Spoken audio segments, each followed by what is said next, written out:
ராமலிங்காவயம்.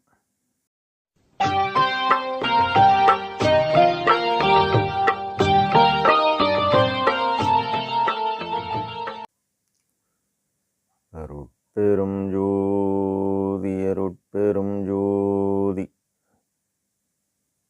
தனிப்பெரும் கருணை அருட்பெரும் ஜோதி எல்லா உயிர்களும் இன்புற்று வாழ்க, வல்மடி வாழ்க வாழ்க. திருச்சிற்றம்பலம். அருட்பெருஞ்சோதி ஆண்டவரின் பரிபூரண அருளை பெற்ற சிதம்பர ராமலிங்க சுவாமிகளின் திருவருளை மனமொழிமையால் போற்றி பணிகின்றேன் தயவுடன். நாம் செய்த செயலின் நுழைவாக இன்ப துன்ப அனுபவங்கள் யாவும் வந்து கொண்டே உள்ளது. அப்படி வருகின்ற துன்பம் யாவும் பொறுத்து எல்லா உயிரும் இன்பமாக வாழ எண்ணி நாம் செயல்பட்டாலே நமக்கு ஆன்மலாபம் கூடும்.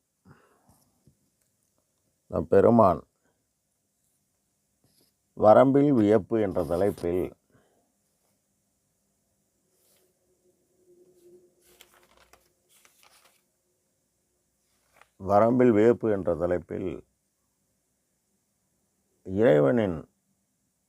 இறைவன் இவருக்கு செய்த செயல்களெல்லாம் வியந்து போற்றுகிறார், ஆச்சரியப்படுகிறார். நம் ஐயா, நான் படும் பாடு சிவனே, நவிலும் பஞ்சுதான் படுமோ, சொல்லத்தான் படுமோ, என்னத்தான் படுமோ,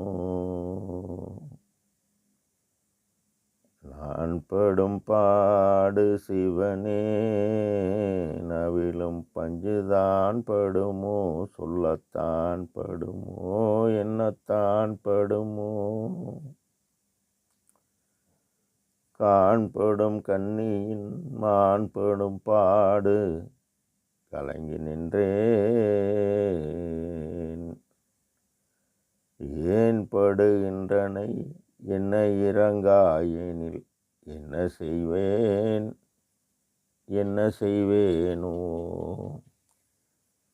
என கண்ணீர் சிந்தி நம் உலகில் ஆற்படும் துன்பம் இனி பற்று நோக்கிய பாவியேன் தனக்கு பரிந்து நீ அருட்பதம் அளிக்கவில்லை எனில் மற்று நோக்கிய வல்வினை அதனால் அற்று நோக்கிய நோய்களின் மூப்பின் அலைந்து அலைந்து உலக கடும் பாட்டை உற்று நோக்கினாள் உருகுது என் உள்ளம் என்று கண்ணீர் சிந்தி, என்னளவில் இல்லையே எனினும் பிறர்வால் எய்திய கருணையால் எந்தாய் உள்ளுரு பயம் மிடரும் இந்தனை உயிரோடு தின்கிறது என பிற உயிரின் துண்டும் கண்டபோதாயினும் கேட்டபோதான் இறைவனிடம் விண்ணப்பம் செய்து அருள் என்பது கடவுள் தயவு, ஜீவகாரணம் என்பது ஜீவர்கள் தயவு. சிறிய தேவாகிய அன்னவரையத்தால் கடவுளின் பெரிய தேவாகிய இறை அக அனுபவம் அதை அடைந்து அந்த உண்மை கடவுள் இவருக்கு என்னென்னலாம் செய்தார் என்பதை ஆச்சரியப்பட்டு திருவாய் மலர்ந்த திருப்பாமலைதான் வரம்பில் வியப்பு. முதல் பாடலில்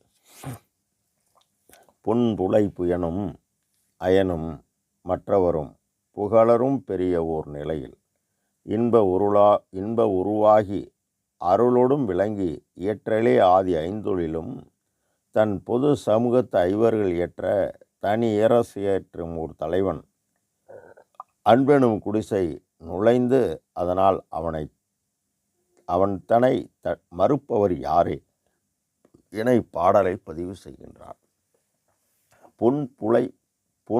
புனை புயனும் புறம் திருமகளை மார்பில் கொண்ட திருமால். இந்த திருமால் யார் என நம் ஐயா உரைநடை பகுதி 364 விரிவாக கூறி இறுதியில் மத்தியில் ஒரு சக்தி இருப்பதால்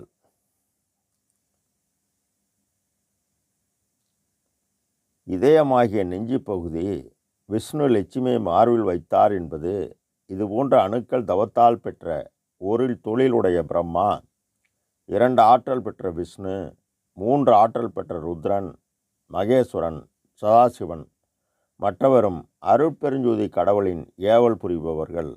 அவர்கள் இயற்கை உண்மை கடவுளை அறியாது புகழ்ந்து கொண்டுதான் இருக்கிறார்கள். அவர்களும் இன்ப உருவாகி இறைவனின் தயவால் வெளியில் விளங்கி கொண்டு இயற்றிலே ஆதி 5 புரிகின்றனர். அதாவது படைத்தல், காத்தல், மறைத்தல், அழித்தல், அருளல் என அவர்கள் 5 புரிகின்றனர். முன்புள்ள அறிவு பராபரை அறிவு, இப்பொழுதுள்ள அறிவு ஆன்ம இயற்கை உண்மை அறிவு. தன் பொது சமூகத்தை இவர்கள் இயற்ற இவர்கள் படைத்தல், காத்தல், துருசு நீக்குவித்தல், பக்குவம் வருவித்தல், அருளல் எனும் 5 புரிகின்றனர். என்ன சிறப்பு எனில், இந்த கடவுள் எந்த ஆன்மாவையும் கொல்லாது கடவுள் நிலையறிந்து அம்மயமாகும் வரை இவர் எழுப்பி எழுப்பி தருவார். அதனால்தான் எழுவார் மேடை வடலூர் பெருவழியில் அமைத்துள்ளார்.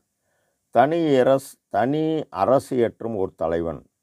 இதுவரை வந்த யாவருக்கும் பெருவழியை பற்றியோ பெரும் சுகவெளியை பற்றியோ தெரியாது. இவர் தயவே வடிவானார். அவரை அடைய முதற் சாதனம் தயவு ஒன்று மட்டும்தான்.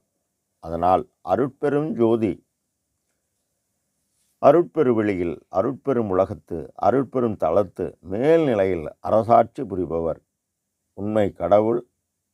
அவருடைய அருளை பெற்ற நம் ஐயா பெருமான் ஆண்டவரிடத்த அன்பும் உயிரல்வாழ் தயவும் கொண்டு அன்னபரயம் செய்ததால் 3916 பாடலில் வானிருக்கும் பிரம்மர்களும் நாரணரும் பிறரும் மாதவம் பன்னாள் புரிந்து மணிமாட நடுவே தேனிருக்கும் மலரணை மேல் பள்ளி கரையினூட திருவடி சேர்த்தவர்களை செப்பி வருந்திடவும் நானிருக்கும் கூடிசையிலும் வழிந்து நுழைந்தெனக்கு நல்ல திரு அருளமுதம் நல்கியது அன்றியும் என் ஊனிருக்கும் குடிசையிலும் உகந்து நுழைந்தடியேன் உள்ளவெனும் சிறு குடிசையில் நுழைந்தனையே என்கின்றார். அவர்தான் வந்து கூடணும். அப்படி கூடுபவரை யார் தடுக்க இயலும் என இறைவன் பெருமை போற்றி போற்றி புகழ்கின்றார் நம் ஐயா ராமலிங்காபயம். திருச்சிற்றம்பலம்.